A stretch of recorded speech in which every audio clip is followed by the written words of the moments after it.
Engine. This can be described as a heart of a bike.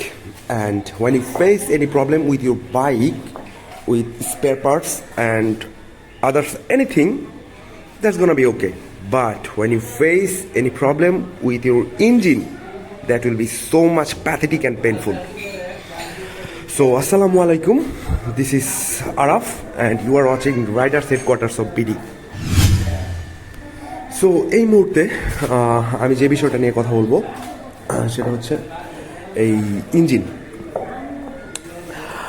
আসলে আমার বাইকের ইঞ্জিনের যে সাউন্ডটা পাচ্ছি, আমি যে সাউন্ডটা ডেলিভার করতেছে, এটা আসলে খুবই জঘন্য, খুবই বাজে শোনাচ্ছে। এখন এটার কারণ কি? তো আসলে টেকনিশিয়ানের সাথে আমি যতটুকু কথা বলছি, তো ওরা বলতেছে যে এটা হচ্ছে খুলে দেখতে হবে, ইঞ্জিন খুলে দেখতে হবে।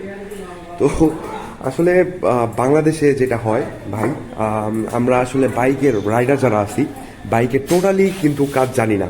সো সেই ক্ষেত্রে যে কোনো জায়গায় আপনি যাবেন, ওরা যাওয়ার সাথে সাথে প্রবলেমটা যদি জানেও আপনাকে বলবে ভাই এটা খুলে দেখতে হবে, এটা এই করতে হবে, এটা এই করতে হবে, মানে টোটাল হজবরল একটা অবস্থা লাগাই দিল ওরা। ঠিক আছে, মানে যেটা হচ্ছে ওদেরটা, এটাও যদিও ওদের ইনকাম, বাট মানে টোটাল জিনিসটা আপনাকে বলবে না। হ্যাঁ, না বলে আপনাকে একটা গণ্ডির ভিতর রাখবে, আপনাকে একটা মানে কি বলবো, মানে টোটাল, মানে ওরা চাই আপনি না জানা থাকুন।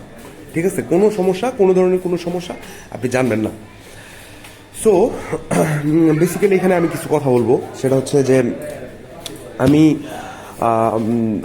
মোটামুটি ইঞ্জিন অয়েলটা হচ্ছে সুজুকির যে শোরুম বা অথরাইজড কোথা থেকে নিতাম, কিন্তু লাস্ট 1 or 2 month ago আমি যখন টাঙ্গাইল যাচ্ছিলাম আর কি আমার বাড়িতে, তো ইন দ্যাট টাইম, ওই টাইমটাতে আসলে আমি পাকুল্লা বা হচ্ছে মির্জাপুরের একটু পরে আর কি, এরকম একটা জায়গা থেকে আমি ইসি স্টারের হচ্ছে একটা ইঞ্জিন অয়েল মানে ওদের কাছ থেকে নেই আর কি। তো এটা নেওয়ার পর যেটা হয় যে আমার বাইকটা হচ্ছে প্রথম গিয়ারে, ফার্স্ট গিয়ারে, দ্যাটস মিন ফার্স্ট গিয়ারে এবং সেকেন্ড গিয়ারে, দ্যাটস মিন হচ্ছে আপনার 1000 থেকে 3000 RPM এর মধ্যে যখন আমি বাইকটা 1 থেকে রান করতেছি আর কি। তো এমতো অবস্থা আর কি, তখন 25 থেকে 30 কিলোমিটার পার আওয়ার মাইলেজ থাকে আর কি। মানে এই গতিটা যখন থাকে 25 থেকে 30 কিলোমিটার, এই টাইমটাতে কি হয়, বাইকটা একটু ধাক্কায়, মানে বাইকটা হচ্ছে একটু ঢেক দেয়, যেমন টেনে যাচ্ছে বা হচ্ছে পিছন থেকে কেউ টেনে ধরছে, বা বাইকটার ওই যে তেলটা যখন জাস্ট শেষ হয়ে যায়, যে পর্যায়ে যে একটা অবস্থা হয়, ঠিক সেম একটা সিচুয়েশন ক্রিয়েট হয় ইন দ্য টাইম। সো এখন এইটা নিয়ে আসলে আমি একটু প্রবলেমে পড়লাম। তো তারপর যেটা হলো, আমার এক ভাই আছে, ও মোটামুটি ভালো অভিজ্ঞ, ওকে আসলে আমি ফোন দিলাম এবং ও যেটা জানাইলো যে এটা আসলে মেইনলি ওর ক্ষেত্রে যেটা হয়েছিল, ভাইয়া আসলে ওই আগে ইসি স্টার ইউজ করতো, দেন হচ্ছে মডেলে শিফট হয়েছিল। হ্যাঁ, তো মডেলে শিফট হওয়ার পরে মানে দীর্ঘদিন ইসি স্টার ইউজ করতো, দেন হচ্ছে মডেলে শিফট হয়, কারণ হচ্ছে উনি ওই কিছু লং ট্যুরের জন্য আর কি মোটরটা প্রেফার করছিল আর কি। তো তারপর থেকে আসলে ভাইয়ারও সেম সমস্যাটাই হয়েছিল। তো উনি আসলে ওই দেন হচ্ছে আবার ইসি স্টারে শিফট হয়েছে এবং প্রবলেমটা সলভ হয়ে গেছে।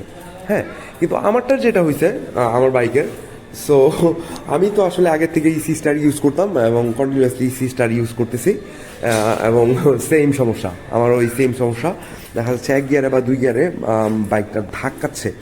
এবং আমি যদি আপনাদেরকে ইঞ্জিনের সাউন্ডটা শোনাই, তো আপনারা আসলে বুঝতে পারবেন যে মানে ইঞ্জিন থেকে কী রকম একটা বাজে নয়েজ আসতেছে, কীরকম একটা আসতেছে। মানে এটা আসলে রাইড করার সময় খুবই পেইনফুল। আপনি যখন বাইকটা রাইড করতেছেন, in the time you are facing problem in your engine, মানে এটা একটা রাইডার ছাড়া বা একটা বাইকার ছাড়া কেউ বুঝবে না আসলে যে এটা আসলে কতটা পেইনফুল, যে ইঞ্জিনের সমস্যাটা বা ইঞ্জিনে কোনো কিছু হইলে এটা কতটা পেইনফুল আপনার মানে মিটারের সমস্যা হোক, ব্রেকের সমস্যা হোক, চেনের সমস্যা হোক, তারপর হচ্ছে লুবের সমস্যা হোক, বা হচ্ছে থ্রোটলের সমস্যা হোক, যে কোনো সমস্যাই হোক, ইন্ডিকেটরের সমস্যা, আপনি মানে এটা হজম করতে পারবেন ভাই। বাট যদি আপনার ইঞ্জিনের সমস্যা হয় ভাই, এইটা আসলে একটা বাইকারের জন্য কোনোভাবেই হজম করা যায় না। একটা বাইকার কোনোভাবে এটা হজম হয় না ভাই, ইঞ্জিনের সমস্যাটা। সো আমি এখন বাইকটা স্টার্ট দিচ্ছি।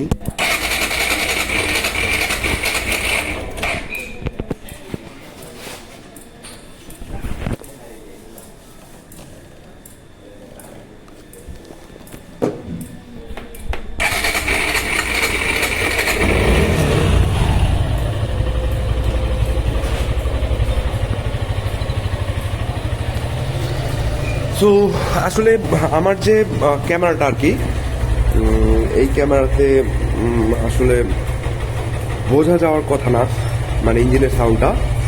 আম, তারপরেও আর কি যতটুকু পাচ্ছি আমি শোনাচ্ছি আপনাদেরকে, আশা করি মোটামুটি বুঝতে পারবেন।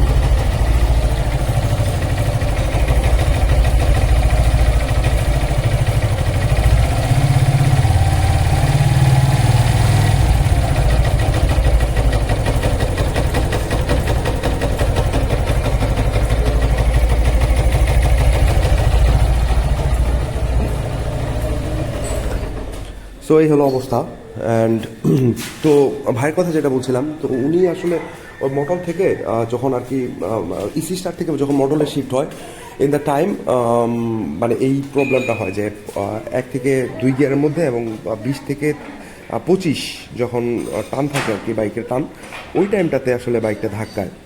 এবং আমিও আসলে সেম প্রবলেমটা ফেস করতেছি। তো এখন দেখি ইঞ্জিনটা চেঞ্জ করব।